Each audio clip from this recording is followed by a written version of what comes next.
בתאריך הזה, או ברחתי מבית ספר, או לא עבדתי. לא תורנות ולא בית חולים. הייתי יושב בבית, סוגר את הרדיו, סוגר את הטלוויזיה, רץ מקום למקום, כדי שאמא לא תקשיב. כי אחרת היו בכי, צעקות. אז שמרתי.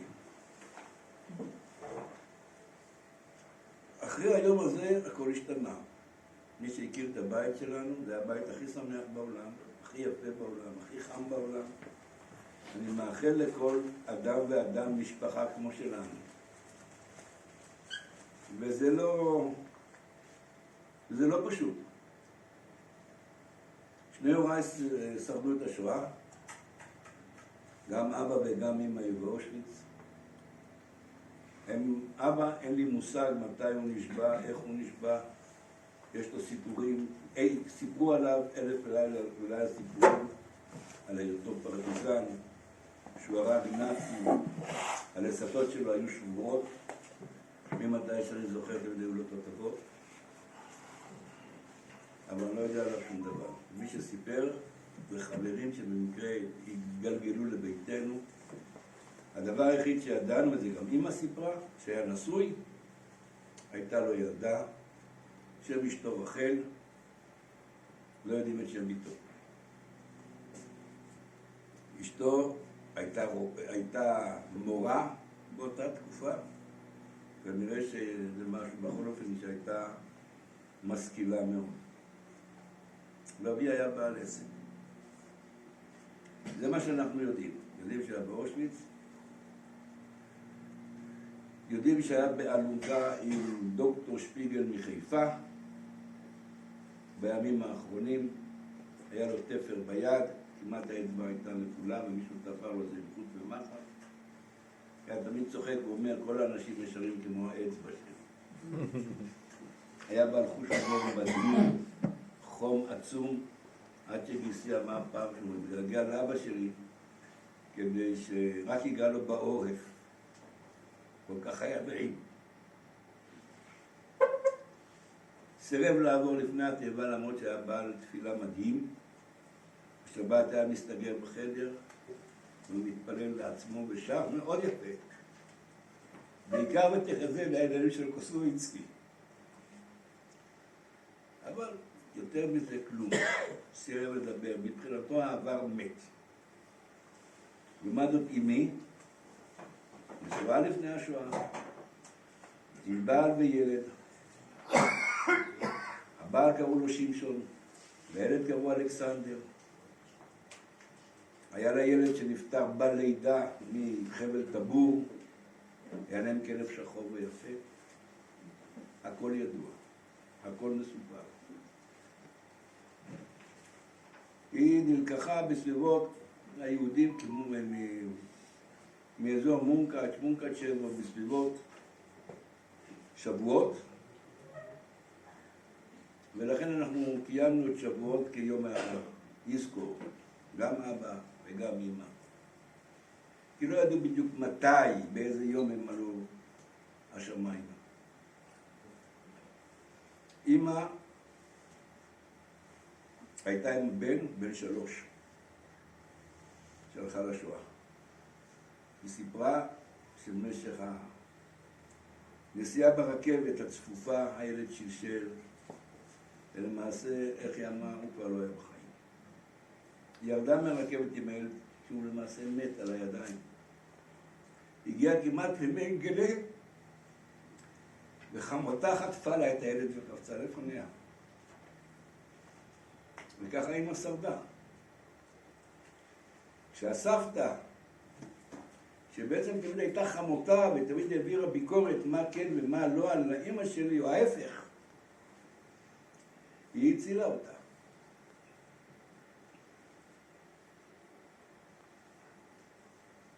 ואמא הייתה נורא שמחה. שאלתי אותה איך זה היה, פעם אחת שאלתי. והיא הייתה אומרת שמישהו יתגלגל מהבית, אז זה הילד שלי. אתה רואה? זה היה שאר רוח. אנשים הכירו אותה כאן. הייתה אישה תמיד מוקפדת בלבוש, נשים היו באות אליה, שגרה אצלי בגיל 81, בא לעזור לי, כי אני התאלמנתי, אז לעזור בחינוך ילדיי זה כבר הדור השלישי, אחרי שהיא גידלה. לעזור לילדיי, ובערבים היו מתגנבות נשים לדבר איתה, אז אמא שלי הייתה בהונגרית אומרת, טוניל אל. טוניל אל בהונגרית, העלם מכאן.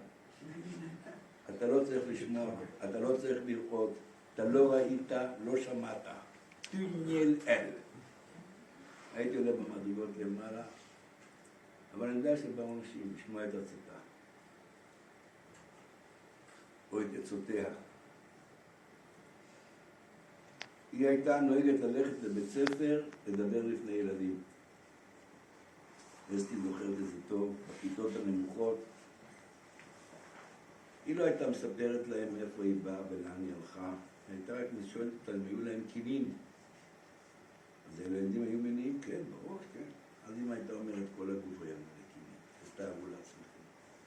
האם אתם ישנים במיטה אחת? אז אמא הייתה אומרת, אנחנו ישנו לא במיטה, על קרש דק, 2-3, כדי שיהיה לנו חם. היא הייתה בצעדת המוות. היא סיפרה שהייתה להם צלחת מפח, שבשלב מסוים היא שמה את הצלחת מעל הראש, כי היו הפגזות ורסיסים ואני לא יודע מה. אבל לא זאת הנקודה. אמא דיברה 7 שפות, ביניהם גרמנית רהוטה. היא סיימה בית ספר אבנגלי ששולה.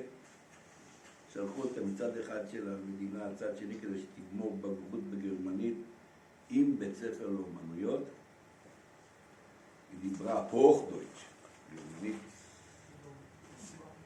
ואז בצעדת המוות, כשהרגליים שלה ככה היו נפוחות בצקות ובקושי הצליחה ללכת, התקרב אליה קצין הוורמאכט והתחיל לדבר איתה. והציל אותה, כי זרק לה מדי פעם פיסת לחם. אמא זכרה וידעת את שמו, והזכירה את שמו לא פעם.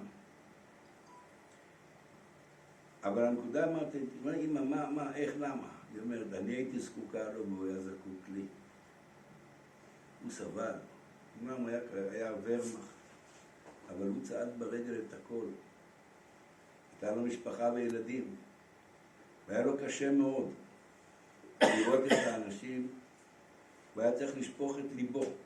ומחר ואמא דיברה גרמנית רהוטה, הוא סיפר לה על הילדים שלו ועל הכל, והוא שאל את אמא על עצמה. זאת אומרת, הזנו אחד את השני. ומעבר לזה, הוא עזר לי ללכת. הוא לא הסכים שאני אתמוטט, הוא דחף. הוא אומר, את חייבת להמשיך ללכת, בסוף יהיה סוף טוב. ככה היא שרדה את השואה בסוף. היא הגיעה לאיזה מקום שהיה אפשר לאכול ולשתות, ואנשים התנפלו על האוכל. והיא הבינה וצעקה, אל תתנפלו על האוכל. זאת אומרת, אנשים בבוקר קמו והיו מתים. מההתנפלות על האוכל, מהסובה הזה, מהחנק והכל. היא אומרת, הצילה אותי אישה, היא אומרת יהודייה, שהכניסה אותה באיזשהו שלב לביתה והכילה אותה לאט לאט, כי הייתה רגליים מוצקות כנראה מחוסר חלבון, היום אני יודע. וכך היא ניצלה. אבי אני לא יודע איך הוא ניצל. אין לי מושג. הוא מבחינתו היה עוזב את היהדות. היה מוכן לעזוב את הכל. לולי אימא, ולולי שידעו אותי. אימא הייתה בטוחה שלעולם לא תוכל לדעת יותר. והנה נס, ונולדתי. אז עוד פעם עם הדחפה, שצריכים לשמר על היהדות. למה היה נורא קשה? המשבר שלו היה עמוק מאוד. יום אחד הוא תופס אותי למיין מכתבים שקיבלתי ושלחתי. שואלתי מה זה? אמרתי, מה זאת אומרת? מכתבים. אומרת, אתה השתגעת, העבר מת.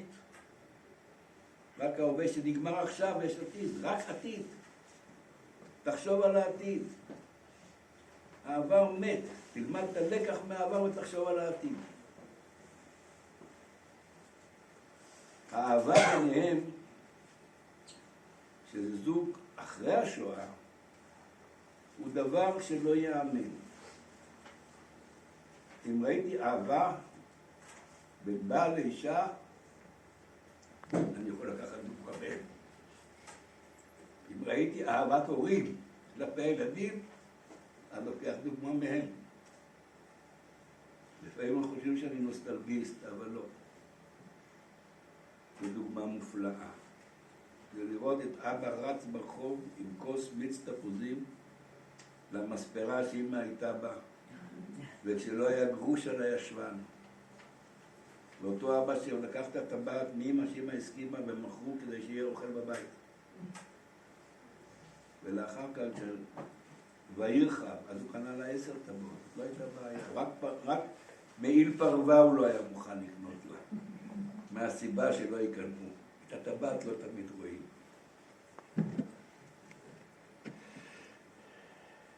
זה בית שגדלתי בו. ואמא למרות שאיבדה 2 ילדים,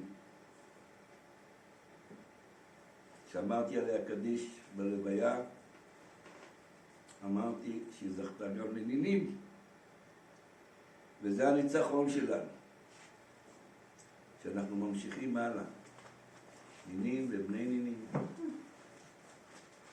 בפעם שהרגשתי כאב גדול על האחים שלי, אחי, גם זאת אני אגיד, על אח ואחות, היה כשטיינו במסע לפולין, והיינו ביער הילדים, איך שנקרא.